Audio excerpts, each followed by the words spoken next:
Hi everyone, it's Eric and welcome to my unboxing and hands-on of the Samsung Galaxy Alpha. Now big thanks must go over to Vodafone for sending me this over to review, and let's take a look at the box. Now in typical Samsung fashion it shows you all the specifications at the back. Now this is my first octa-core mobile phone that I'm going to be covering, and this has a quad-core 1.8 GHz processor, and the other quad-core processor inside there has got 1.3 GHz, so that's 8 cores in total you get. LTE supported, it's got a fingerprint scanner, heart rate sensor, GPS, 1860 mAh battery, a 12 megapixel rear facing camera with autofocus and an LED flash, and a 2.1 megapixel front facing camera. And it's also got a 720p Super AMOLED display, and that is a 4.7 inch screen size. So let's open up the top of the box, and there is the phone right there sitting up on the top, and it looks very, very nice and very compact as well. So here it is, and it's got an actual really nice, wow, it's got a really nice metal band going around the whole frame of the phone, and it feels much more high quality than previous Samsung smartphones I've actually tested. So what we'll do is we'll see if we get the power running. There you go. While that starts, let's take a look at what else we get inside the box. And over here we've got Samsung leaflet right over here, and we've also got some safety information, safety and regulatory quick start guide, all your basic sort of like documentation inside there. And let's take a quick look at the accessories. Now you've got Samsung hands-free kit. They always supply a rather nice hands-free kit. And over here, full-size USB to micro USB, plug socket charger in there, and some different size silicone ear tips to get a nice and comfortable fit on the earphones if you decide to use those. So let's put this box off to the side, and the phone is booted up, and let's take a look. Now, apparently, I did not set this up. I think someone has not factory reset the phone, the previous reviewer of this Galaxy Alpha. I gotta say, it's very, very nice and responsive. My magazines, I hate this. Here you go. It's very nice and responsive on the home screen activity I'm doing. That is really nice and responsive. Because normally previous Samsung smartphones, all they always do is just lag when you're doing anything with them all the time. With the previous phones, like particularly the Galaxy S5, that I didn't really give much of a positive review.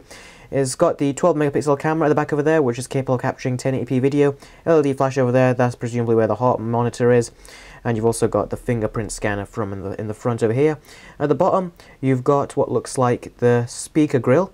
And you've got the micro USB connector and also your microphone pinhole at the bottom. Volume up and down over here. And you've also got another microphone at the top and a 3.5mm headphone jack. And it's got just the power button at the side over here.